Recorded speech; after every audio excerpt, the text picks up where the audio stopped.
در تاجیکستان در آستانه سالگرد قانون اساسی عفو اعلان شده است و آن از عفوهای پیشین فرق دارد. برای همین به آن به طوری رسمی عفو طلایی نام داده اند.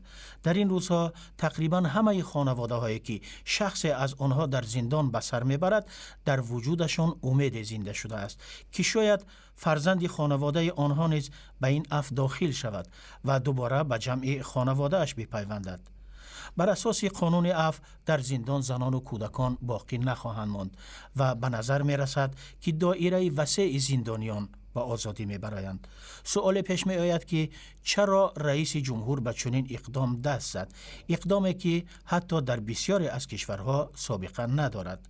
ما برای گرفتن جواب به این سوال و سوالهای دیگر با استودیوی رادیوی آزادی در دوشنبه عبدالقیوم یوسفوف، معاون رئیس شورای مشورتی وکیلان مدافع تاجیکستان را دعوت کردیم. جناب یوسفوف، فکر شما چی است؟ سلام علیکم دوستان عزیز. البته درست قید کردید که تجربه‌ای که در تاجیکستان نسبت به عفو عموم صورت میگیرد، این در مقیاس مملکت‌های سابق شوروی مثل مانندی ندارد. زیرا در دوام 23 سال استقلالیت تاجیکستان توانست 13 مرتبه قانون عفو نسبت به زندانیان قبول کند. یعنی اون نفرانی که جنایت صادر کردند و در صادر کردن جنایت عیبدار شمرده میشوند یا گناهکار شمرده میشوند، حکومت تاجیکستان توانست عفو. اون گونه که شما گفته در هر کشوری که شماره زیادی زندانیان رها میشوند، حکومت برای تأمین آنها با جای کار برنامه‌های هم تهیه میکند. شاید بعضی آنها به جای کار خود برمیگردند، ولی چنین برنامه‌های حکومتی ضرور هستند. شما چی فکر میکنید؟ البته ما چنانی که میدونیم نه همه اون نفرانی که امروز با این یا اون جرم در زندان ادای جزا میکنند با جای کار تامین بودند. البته قسمتی از آنها با جای کار که داشتن میتوانند به جای کارشون برگردند. البته این تعدادی کمی آنها را در بر میگیرد، ولی نسبت تعداد زیادی آنها باید برنامه‌های حکومتی عملی کرده شوند که آنها را به جامعه شهروندی به جامعه بازگرداندن در کار است. زیرا که شرایط و محیط زندان او به کلی از شرایط آزادی فرق میکند، زیرا در آنجا قانون‌های ترتیبات خودش دارد که اون نفرانی که ادای جزا میکنند باید بعد از برگشتن به آزادی به جامعه باید که از اون قالب‌ها بیرون آورده شده به قالب‌های نو ریخته شوند و این البته مشکلات خودش دارد. ما در این باره نظر دیگر هم داریم. یکی از مصاحبان رادیوی آزادی در این باره نظر داده است. نظری اون را میشنویم، سپس با صحبتمان را دوام میدیم. بیرون شدن آنها از محبس و جلب آنها به کار البته باید یکی از وظیفه‌های حکومت هم باشد، چون آنها در صورت بیکار ماندن باز به دیگر جنایت‌های دست نزنند که از جنایت‌های قبل صادر کردهشون وزن‌تر و سنگین‌تر باشد. زندانی که آزاد شده است و باید با جای کار تامین باشد و از نگاه دیگر من گمان نمی‌کنم که حکومت باید یک برنامه مخصوصی تامین کردن 10,000 نفر رو با جای کار داشته باشد، چون که هر نفری که در زندان بود و بیرون شد از زندان او پیش از همه اختصاص دارد و میتواند جای کار خود را تیزتر یابد. و دیگر مسئله است که مناسبت حکومت باید چگونه باشد.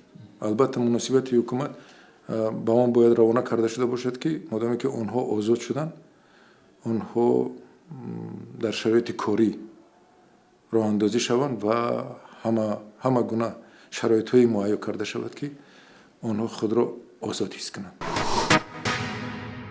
معمولا در محل زیست یا در جای کار با شخصانی که از زندان رها می شوند شاید تا اندازه مناسبت سرد شود. البته نه در هر جا. مردم به این گونه زندانیان رها شده چگونه باید مناسبت کنند تا آنها آزرده خاطر نشوند و آنها خودشان را دیگر به قول جنایتکار احساس نکنند؟ جامعه به محبوس نظری خوشبینانه ندارد. البته نه همه نفر، ولی هستند افرادی که به محبوس عموما خوشبینانه نظر نمیکنند، ولی در اصل محبوس هم انسان است و باید بعد رها شدن هم به او همچون انسان توجه کرده شود تا برای صادر کردن جنایت ها عموما مناسبت جامعه باعث نگردد که او دوباره دست به جنایت بزنند. جناب یوسفوف، پاسخ شما به این سوال چی است؟ البته آن نفرانی که از زندان آزاد میشوند وابسته به آن جنایتی که صادر کردند نسبت آنها در جامعه مناسبت به کلی فرق میکنند. مثلا اگر نفر برای قلابی زندانی شده باشد نسبت او همچون قلاب رفتار میکنند، زیرا اصلاح گشتن او در هنگام ادای جزا برای جامعه اونقدر مهم نیست. مهم اون است که او قالب جنایتکار، شخصی که با قانون مخالفت دارد و از همه بدترش قلاب را دارد و هر زمان که باشد در عائله ها هم فرزندانشان را کلان سالان هشدار میدهند که احتیاط باش که او قلاب است و برای قلابی در زندان شده. برای همین برای این نفران بسیار مشکل می شود تا زمانی که آنها خودشان را در نزد جامعه سفید کنند. آیا این امکان هم وجود دارد که بعضی از همین آدمان عفو شده دوباره به زندان برگردند؟ این استثنا نیست که آنها عفو شدن دیگر جنایت نمیکنند، زیرا که تجربه نشان میدهد آن نفرانی که جنایت صادر کرده اند متاسفانه با سبب هایی که گفتیم با نبودن جای کار از طرف جامعه قبول نشدن آنها و طریقی که دلخواه است اونها میخواستند و غیره ها سبب ها بسیارند، آنها میتوانند باز دست به جنایت زنند.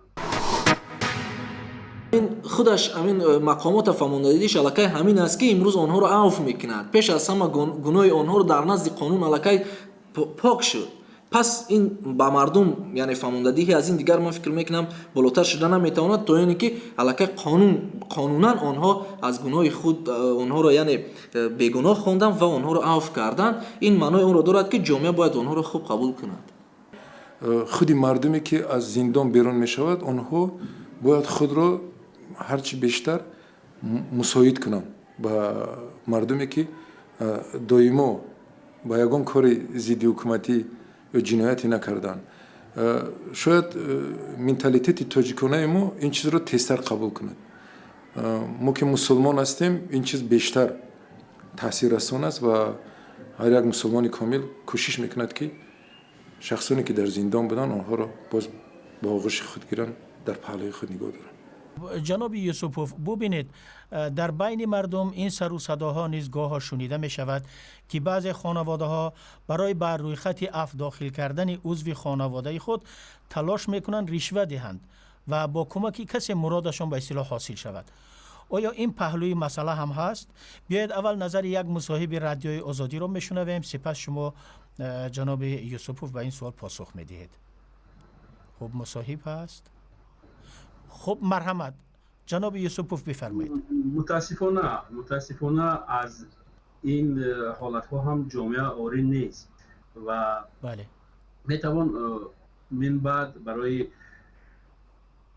با قانون عفو برخورد شدن نزدیکشان اهل خانواده کوشش کنند یا بند راه ها میان راه ها و غیره نفرانی رو که به کمک میکنند تا کردار صادر کرده اون نفری که جنایت صادر کرده است با ماده هایی که از طرف قانون عفو در بر گرفته می شود با اون بندوبست کرده شده، من بعد بله از جوابگری جنایتی آزاد کرده شد. با تشکر از جناب یوسفوف و مصاحبان دیگری ما صحبتمان را به پایان میبریم. خدا نگهدار.